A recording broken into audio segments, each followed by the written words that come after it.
I'm Natalie and this is James, and this is our home, Zephyr. We have been sailing around the world for the past 4 years, and now we have got a couple of stowaways on board. Meet Flint and Kira, 2 puppy Weimaraners that are joining the adventure. Subscribe and welcome to our channel, Sailing Zephyr.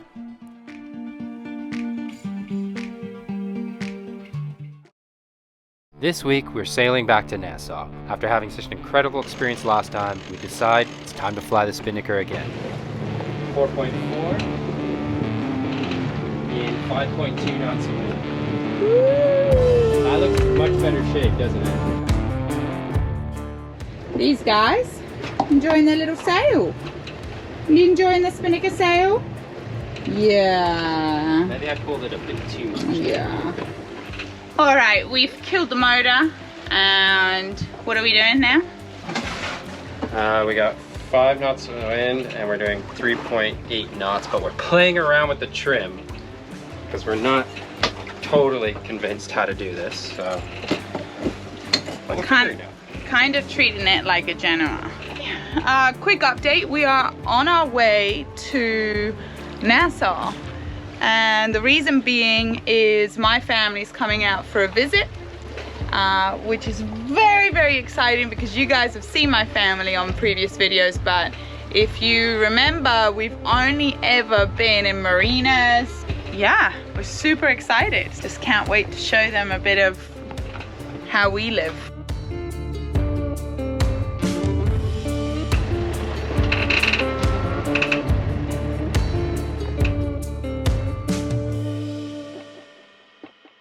So we're thinking the wind is kind of shifted now to the other side, and I'll bring it to the deck. Yeah. I'll attach the starboard side sheet for the SPINNAKER, and then I'll get Nat to raise it back up, and then we'll deploy it to the other side. I think that will work like that. Hold on. Okay.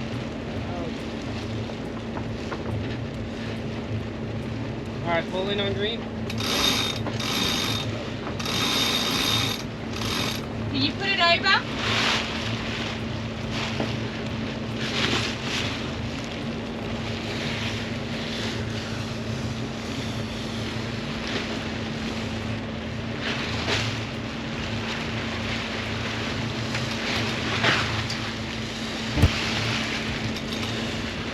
What's going on?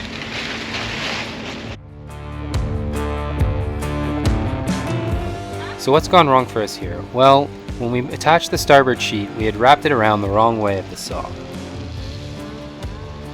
So we lower the sock, untie the sheet, attach it correctly, and then we're able to raise the sock again with no issues. Had we tried this in higher wind conditions, the results may have been different. We may have damaged the sail or something worse.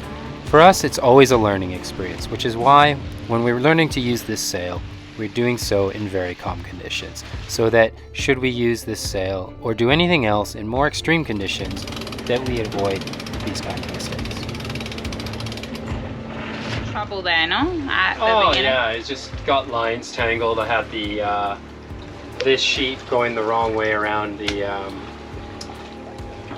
SPINNAKER, and I got the line to raise and lower the sock. I got that tangled and I had gone through it, so yeah, just a few tangles because I don't know. But we're flying the SPINNAKER again, and we're doing 3.84 knots in 4 knots of wind. Woo! We've got boats dragging into us everywhere at the moment, and all we're trying to do here in Nassau is get the rooms ready for when my family comes to visit. So we're like cleaning at the moment, and we've had to like keep rushing out because there's people dragging. Now this guy here is, James has got the fender ready just in case. I think we're gonna be okay, but we're just waiting for him to re-anchor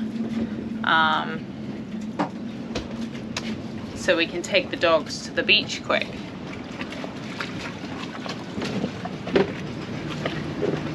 Is he okay? Or not? Happy? I don't know. What I'm worried about is that obviously when he pulls in enough of his chain, he might start dragging his anchor even faster. Yeah. So. I just hope he's not on our chain. Careful now, because he's really dragging now, right?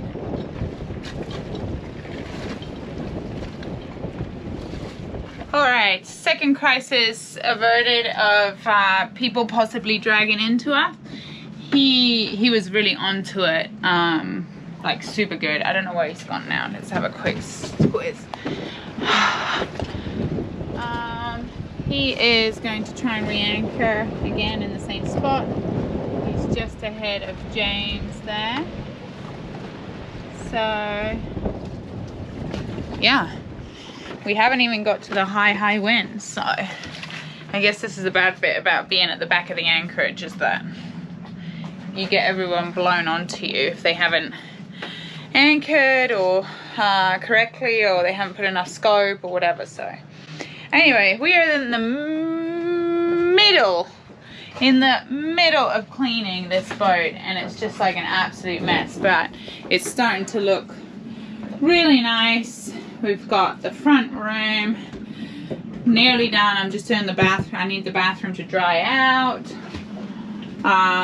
We've done the fridge, which I can't really show you because there's so much stuff. And I've got to do that second bathroom and the room as well. Kind of messy. So yeah, it just feels like we've got a lot of stuff at the moment. Most of it being food. But because we're going to have so many people come visit, it is, well, that's the most important thing, right? Having tons of food. So James just got in the dinghy. He's off to help this boat that keeps on dragging everywhere. He's driving now off. So he's...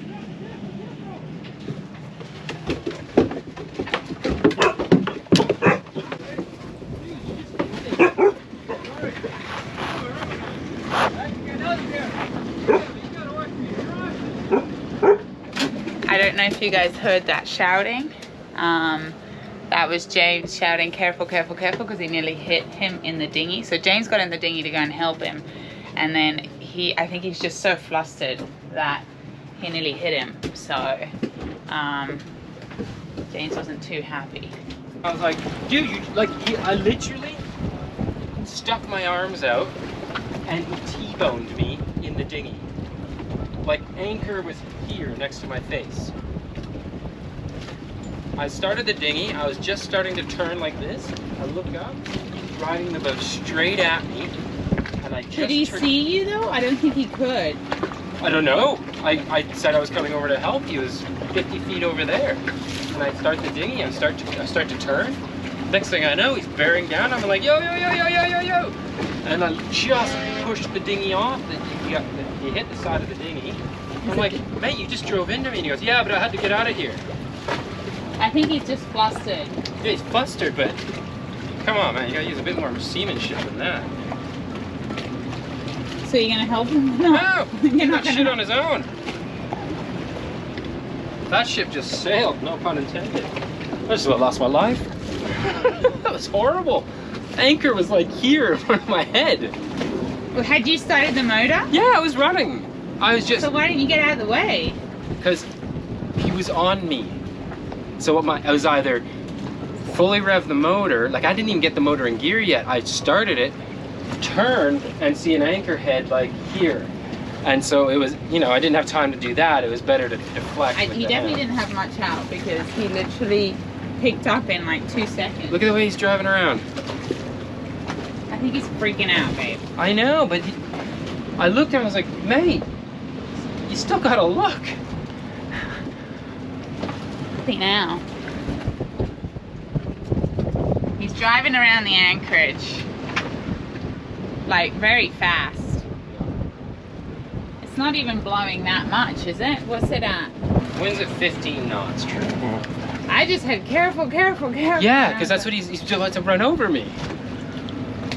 Oh.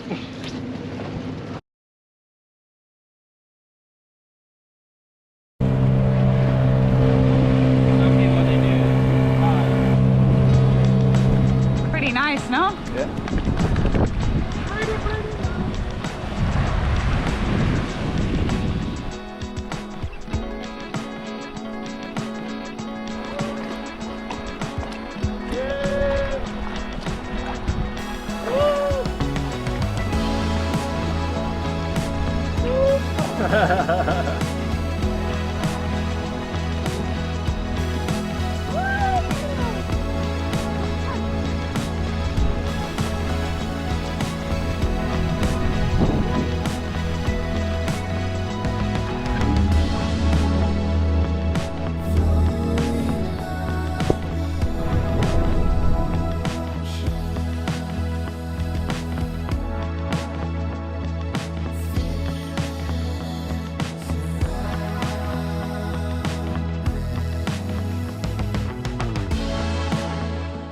After exploring the beaches and the lookout, we decided it's time to jump in the dinghy and go for a run up through the mangroves to find some turtles.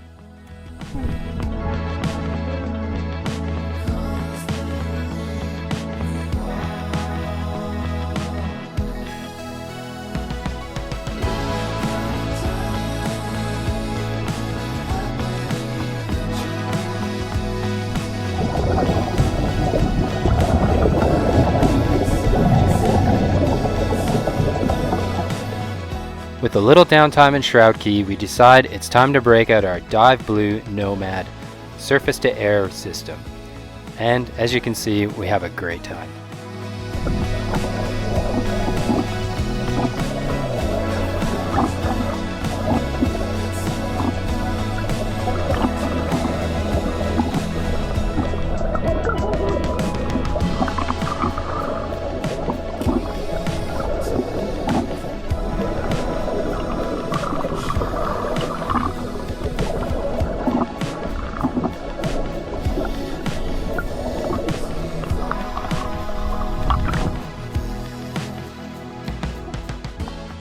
After an incredible day exploring the amazing beaches of Shroud Cay and the turtles, we pick up the hook and move the short distance across to Norman's Island.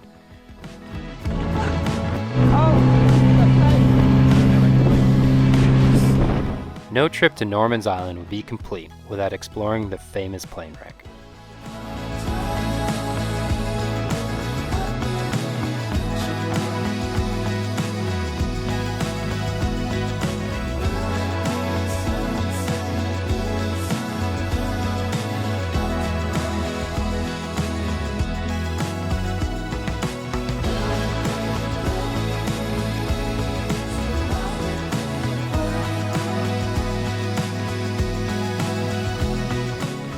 And of course, the pups want to get in on the action as well.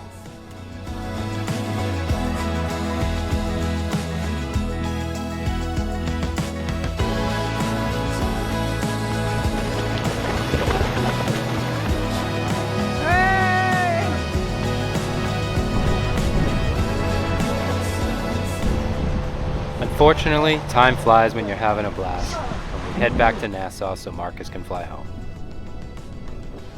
Well, I found the start of the trail.